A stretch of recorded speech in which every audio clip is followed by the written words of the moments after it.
So a student sent an email asking me about your third problem on my math lab, which was 8.2.17, and you were asked to find the limit of the sequence or determine that the limit doesn't exist. So find the limit or determine if it doesn't exist. So the problem at hand, or the sequence that we're looking at, is tangent inverse of n over 20n. So you needed to find the limit as n goes to infinity of tangent inverse of n over 20n. And the key to unlocking this limit is recognizing or recalling the graph of tangent inverse. So tangent inverse of x looks like this, and there are asymptotes here,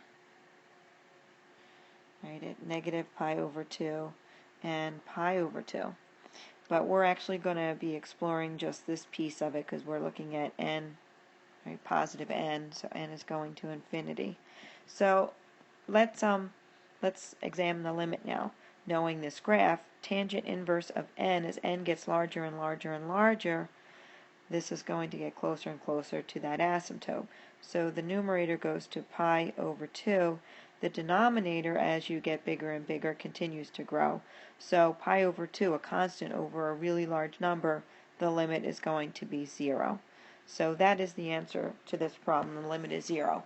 But I wanted to go a little bit further with this one.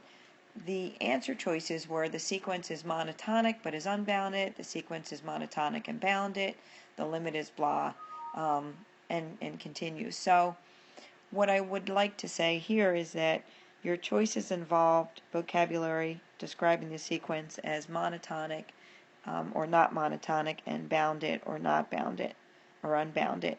And in this case it's both monotonic and bounded. Well, how do I know that? One way of looking at this, and I said there's 3 ways, you can expand the sequence, and I will put a few numbers out there for you.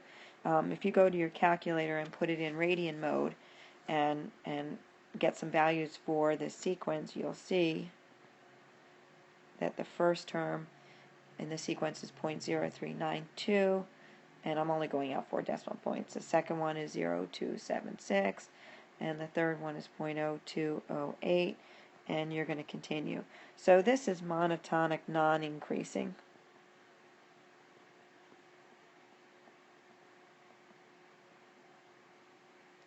The other way to check is through calculus, but in this case the calculus gets a little bit nasty because you have to do the quotient rule and all. So what I would say is to list out is probably your best bet, and it is bounded, right? So this is n equals 1 because you can't start with n equals 0 because the denominator would be undefined. So for n equals 1, this thing is bounded, and the upper bound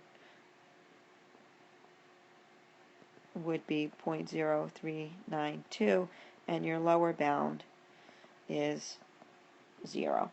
So this is non-increasing. It is monotonic. It's a decreasing sequence. The other thing you might be interested in is when you graph this thing. It's a little exaggerated. Let me redraw that for you. When you graph it, I went out to Maple and graphed this. And it looks something like this. Okay? And again, we're looking at this piece of it. So you can tell that this is a decreasing function. And what do you know about decreasing functions? The first derivative is going to be less than 0. So, you can attack this problem from different angles. I hope this video helps.